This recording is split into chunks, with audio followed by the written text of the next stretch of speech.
Good afternoon, everyone from Dunrovin Ranch in Lolo, Montana. Happy holidays to everybody and Merry Christmas. It is my great delight to have two members of the Carpenter family with me today. We're going to start with Calen Carpenter. Wave to everybody, Calen. Say hello. I'm the good-looking one. I'm the smart one. I'm the smart one. Yeah, I'll take the looks. Well, before we got on air, I got to talking with Calen, and we were comparing notes about our Christmas paraphernalia. Yeah. And why don't you explain your Christmas paraphernalia next to you, Calen? Well, my mother enjoys prodding the bear sometimes, and I'm not always the biggest fan of gnomes. However, she got me a little Norwegian gnome along with Santa. So I've got Santa here with the jingle hat, and then the little Norwegian gnome. And so we decided to name her. Her name is Frigga, and then there's Santa. So my mom just sent me that, and I had it ready for this holiday season. That's great. And for me, I brought out my mother's Christmas tree. This is a porcelain Christmas tree, and it's actually a music box. I can turn it on, and it goes around. And it must be 70 or 80 or 90 years old. And I love bringing it out because it reminds me of my mother. So both Calen and I are kind of honoring our mothers with our Christmas paraphernalia. So I'm just delighted that Calen has agreed to join this crazy endeavor that we have going here with Dunrovin. Everybody knows Brandon. Wave hello, Brandon. You've been meeting with Brandon for some time, and he's been helping us so much here at Dunrovin. He's been a part of my life for a very long time, and even though Calen didn't know it, he was a part of my life too. He was pretty young to know me when I first met him. But I just want to say before I move on, what a privilege and delight it is to be connected to this wonderful family. I just can't say enough about the Carpenter family. Brandon and his wife, Lisa, his mother, Sharon, his late father, Tex, and both of his sons, Calen and Braden. I've just so enjoyed my relationship, and it's just been such an enriching part of my life. So thank you all. And Thank you. One of the reasons that I'm luring Calen into our little endeavor is about a year ago, and correct me if I'm wrong, Calen, you started putting up some stories on Facebook. Was it about a year ago? I did. It was a little over a year ago. I had just came to Kentucky, and I was going through some things, but it was mostly just something to do because I didn't have school yet. And I decided to throw up some things on Facebook, and then you ended up reaching out to me, and we had that fateful call, which actually led to the story that we're going to show today. Yeah, just like his father, he couldn't say no to me. I'm a little too distant. I always tell people you can go easy, you can go hard, but you're going to go. It's accurate. Absolutely accurate. Anyway, I was just enamored with Calen's writing. And I think the more a person develops that talent, and he would definitely have a talent, Calen, the better it gets and the more fun it is. And I just wanted to share your stories with everybody. And so I created a little place on our website, but, in for a dime, in for a dollar with Suzanne. I thought a lot of our members have seeing problems, and some of them can't see very well. And in some of group settings, people can't read off the website. So I called Calen and I said, how about recording some of your stories so we could broadcast them? And that brings us to our broadcast today. Calen wrote this beautiful poem, The Ranch Before Christmas, and you adopted it from another poem, didn't you, Calen? I did, yeah. I don't remember the title. It says in the video because I went over it, but it's more commonly known as the Night Before Christmas. And all I did was I took the syllable counts for each line, and I tried to adhere to those as much as possible. And I just switched them around to reflect a Montana rancher in the middle of Christmas Eve, Christmas night, however you want to see it. And that's the story that you get to see today. It's beautiful, and I want to talk with you a little bit after you read it. He recorded it. He pre-recorded his reading it, and I'm going to ask James to roll that recording now, and then we'll catch together on the other side. So, with that, please listen to this beautiful poem, "The Ranch Before Christmas." It's an original by Calen and based on Clement Clark Moore's poem from 1823. It's an old poem. Okay, James, let her roll.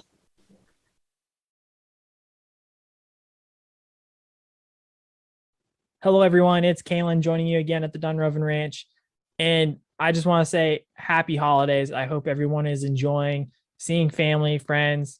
If not, I really wish you the best. This is a great time of year. I love being home on this time of year, seeing people, loved ones, friends. It doesn't matter. I really do love this time of the year simply because of that. Also, the good food, right? Today, I'm actually going to read my version of what people know as the night before Christmas. This is actually originally titled "A Visit from St. Nicholas," and it's I guess written by Clement Clark Moore in 1823. So I started writing this actually on Christmas Day. The thought came to me like kind of Christmas Eve of 2020. And I slept on it, and I was like, you know what, let's do it. So I tried it, started putting it kind of together on Christmas Day. I got halfway through and I just kind of let it sit. And then I picked it up again in the spring of 2021. I was like, okay, I kind of finished most of it, 95% of it. There's a couple stanzas, things here and there that I wasn't too sure about. Left it alone again. Came back to it when I returned from some military training over the summertime and going into the fall, early fall, kind of September, October timeframe. And I did a quick couple of tweaks, looked at it again. I was like, I think this is it. I let it sit for a couple of weeks, looked at it one more time. I made one more very minor edit. And then I said, let's do it. So by the end of October of 2021, I'd finally written this poem.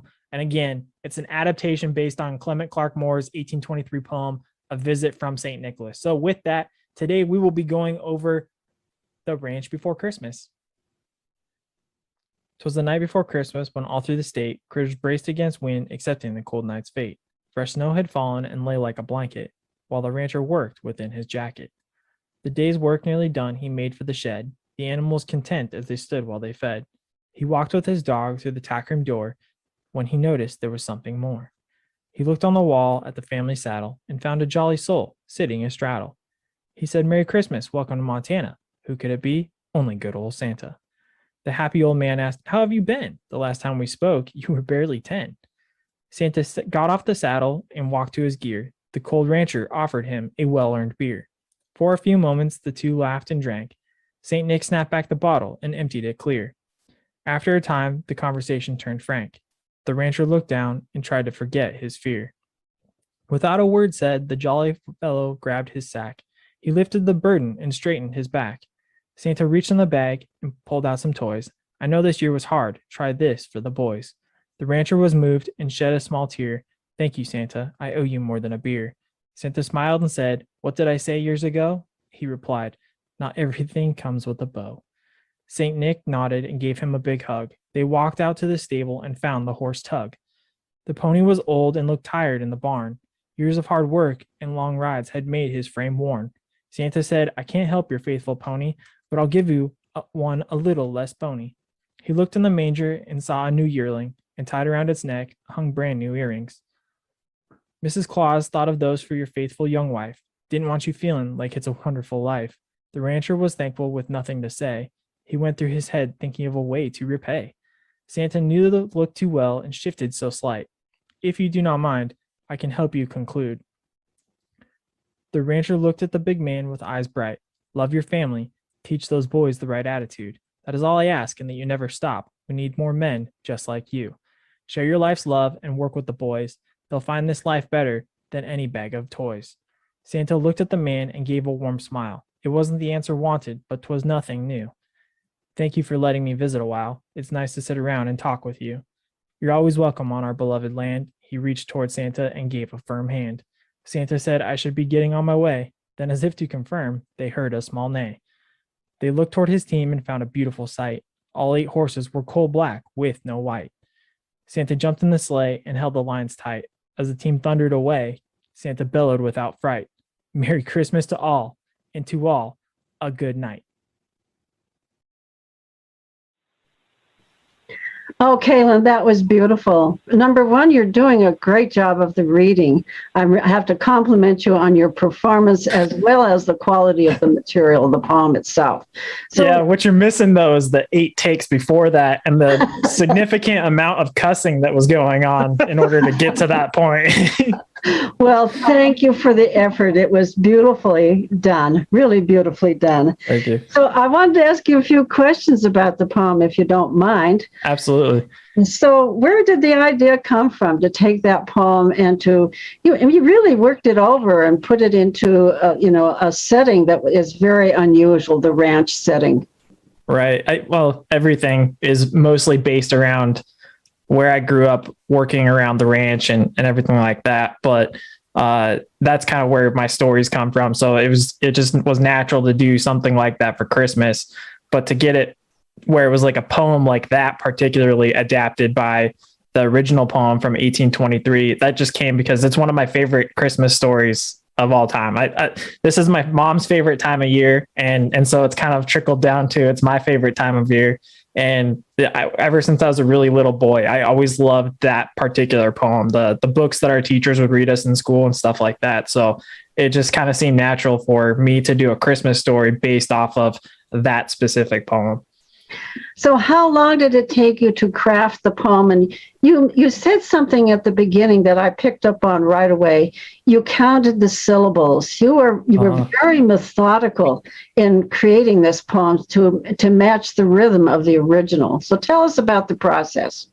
Right. The part of it is the reason why I really enjoy that poem is not only because of the sentimentality with it, but there's a cadence to it that if you listen to how I speak and how I recite it, there's a cadence to it that everybody kind of gets into. And whenever you talk about it, you go, 'twas the night before Christmas and all through the night, that's the cadence, and you got to keep that cadence going. So the best way to do it was I thought count the syllables, count the words, something. And I figured out it wasn't the wording, it was the syllables that was going on that caught that cadence. So once I grabbed that, I put a little outline going 12, 13, 11. That was kind of the magic number for that author. It was about 11 to 13 syllables per line, and kind of knock that down per stanza and then try and fit it into the ranch setting.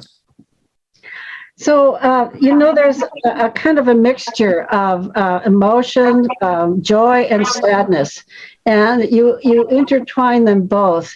And how did you think about that? I mean, how did you, there is some sadness expressed in the poem, as well as some joy about the holidays. And I personally think there is a lot of that at the holiday season of people's mixture. So is that part of what you want to convey? Absolutely. I mean, there's the childish part, which is all of us at that, that younger level. We always just assume, most of us at least assume, if you come from a family that's able to provide, that it's a happy time. There's nothing going on behind the scenes.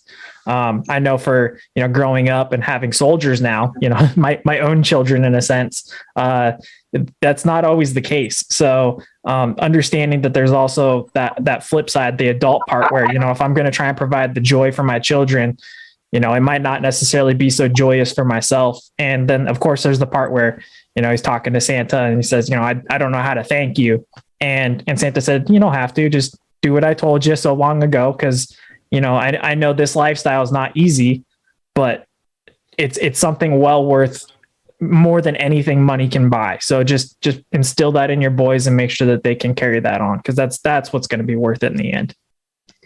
You really captured in this poem what you are capturing in your stories, Calen, and that is the beauty and the challenge of ranch life. There are several things that really come out in this poem and in all the stories that you have been writing, and that is that it's a family endeavor. it can't work without the family, and that really comes through in the poem.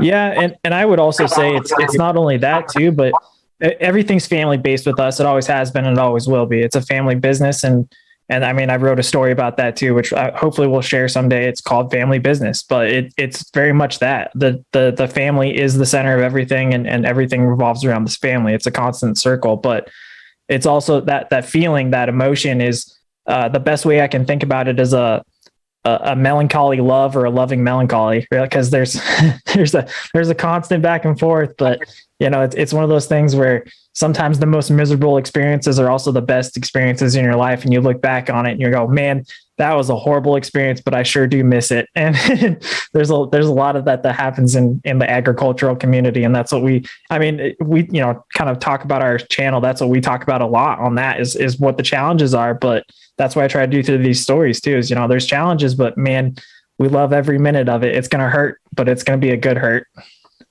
Well, I'm going to bring your father into the conversation at this point. I do want to say that the beauty I find in many of your stories does seem to reflect that family orientation. And Brandon, this is not just something that you started with your children. You grew up in this yourself. Isn't that correct? I mean, this is a generational issue. Yeah, it really is. I mean, when you look back, and when Calen talks about, the melancholy, also goes along with nostalgia in a lot of ways. I mean, there's good nostalgia, and there's that longing nostalgia as well, which is sometimes, you get wrapped up in a little, God, I miss my ancestors, my dad, grandparents, great grandparents, even, that I remember. And so it's not something that you get into and grow up with. You do grow up with it, but you also grow up with all of those ancestors too, and the stories, and you see things that they did ahead of you.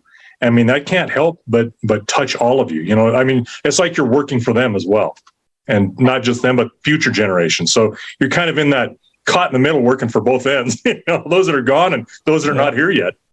Yeah, and it seems to me that the family celebrations at seasons like Christmas are really steeped in traditions. They do pass from generation to generation. I mean, you just said, Calen, that Christmas is one of your mother's favorite times, and I'm sure that the whole ranching community gets involved in that, because I'm well aware that small communities use seasons as opportunities to come together and to celebrate, no matter how poor they are or how bad a year it was. It's an opportunity to celebrate that togetherness.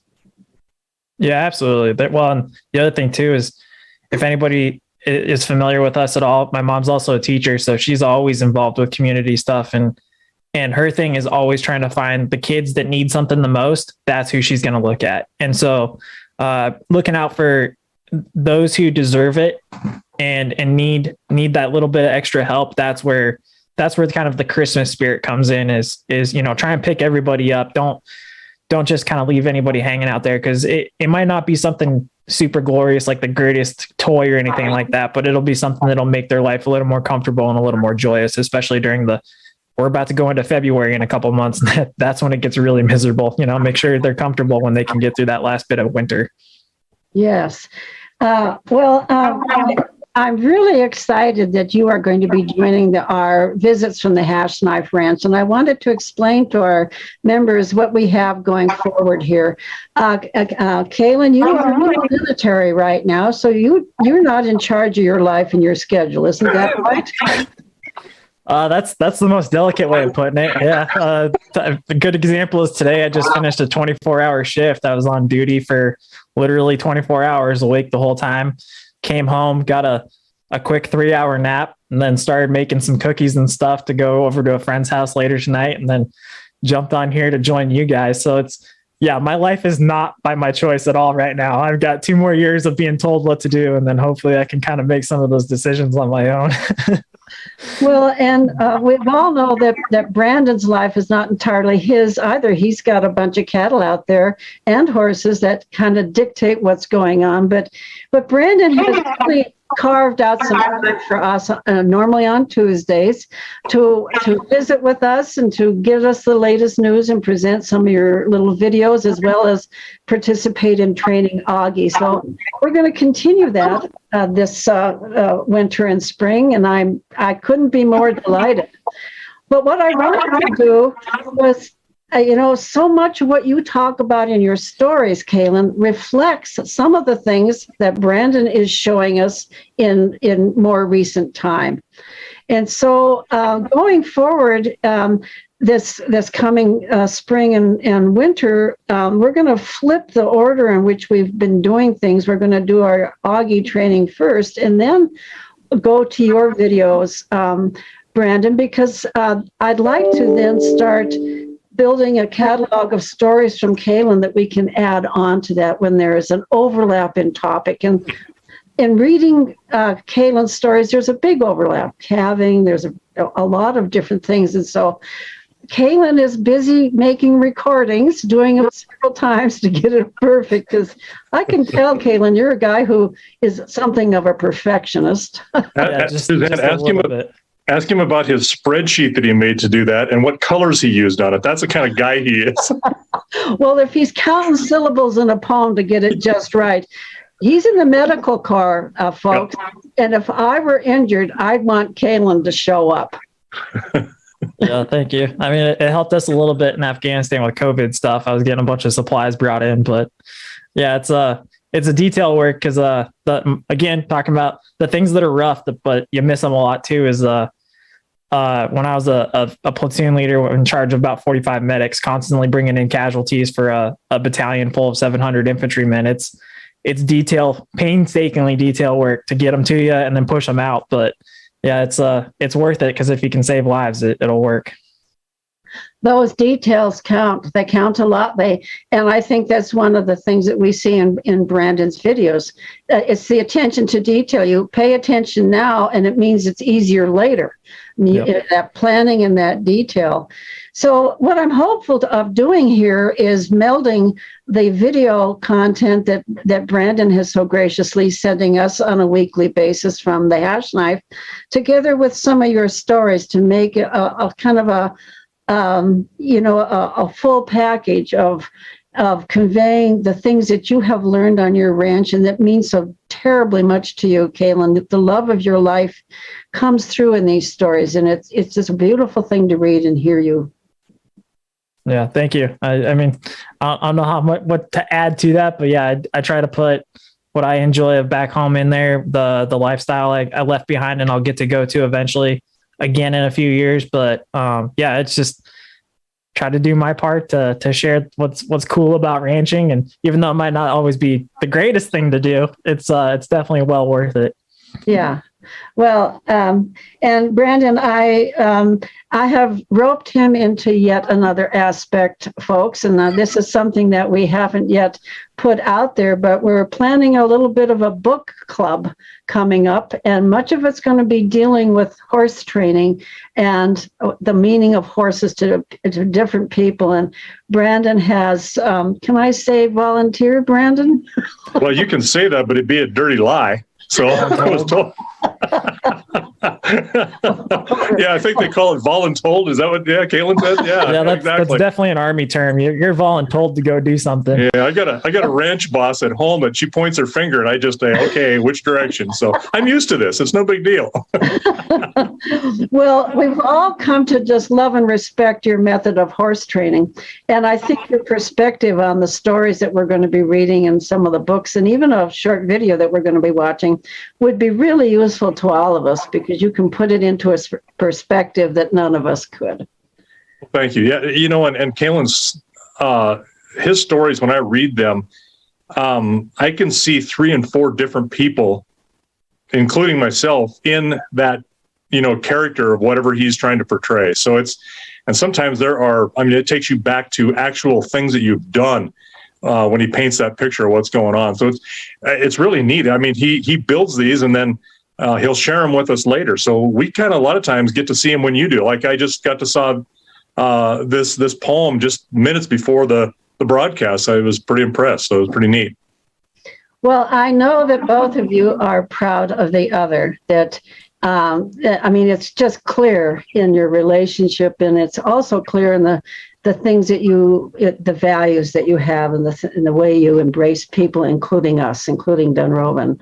And again, I want to thank you very much for this broadcast, for sharing your stories, Calen. I couldn't be more delighted that we're going to have more contact with you. And Brandon, as always, every time I interact with you, I come away with a smile and having learned something every time. And I just want to thank you all for being part of our world, to wish you and your wonderful family the happiest of holidays. And tell your mother to be careful. I've been watching her on chat. We're going to rope her in next. You know, I talk a lot. You talk a lot. We may have to give people hazard pay to listen to her talk, because she won't shut up once she gets started. So I had to laugh on chat this morning. We had a couple goose hunters out there, and we have our traveling tree, and they were fooling around with the traveling tree. So the whole chat community was talking about goose hunting and talking. Pretty soon, here comes Sharon with a goose recipe. Oh, goodness. It was terrific. People loved it. Oh, that's funny. I'll tell you what, goose is a tough thing. You usually fill them with apples and oranges and stuff, and, cook them up. And then when it's done, you throw the goose away and eat the apples and oranges. But Braden has come up with a way to make jerky out of them. Oh my God, it is phenomenal. It's as good or better than beef jerky. I couldn't believe it when he did that. But, some of the ways we entertain ourselves. Oh, you better save me a piece, buddy. Oh, God, it's good. It is good. Yeah. Yeah, I'm going to want to try that, Well, again, Merry Christmas to one of my favorite families in the whole world. I so appreciate your presence, and have the best holiday possible. Have a good time with your brother, Braden. He's coming to visit, right, Calen? He is, yeah. He'll be down here. We'll be raising a little bit of hell down here in the South for about a year, or for a week, and a year would be way too long, but yeah, a week. And he'll get to try some distilleries with me, and then we'll go down to Nashville and see a hockey game and experience Nashville together. I've been there twice, so I'll get to kind of show them around a little bit. That's great. That's great. Hey, tell them that they need to call you for bail money, because I'm not doing that again. Well, Suzanne, thank you so much for giving us this opportunity to kind of share our lives with people too. Something that we really enjoy, and it's really important to us that people see what really goes on. I mean, you can watch the show Yellowstone and get the entirely wrong idea what really goes on. I mean, it's not. So thank you so much for these opportunities. We enjoy it as well. And please give your family a big old squeeze, and tell Sterling that I'll beat him in the next debate. So have a Merry Christmas, and everybody have a great Christmas and a Happy New Year. Well, Merry Christmas, Happy New Year. Thank you so much, and James, thank you. Maybe yes, James. Merry Christmas too, James. Well, thank you. Yeah, it's great to be behind the scenes here with everybody, and I'm glad it's your faces up there and not mine. So, Merry Christmas. We look forward to hosting you guys out here on site again in the coming spring and summer, hopefully, too. So, okay. Well, thank you all, and with that, we will say goodbye and Merry Christmas. Merry Christmas.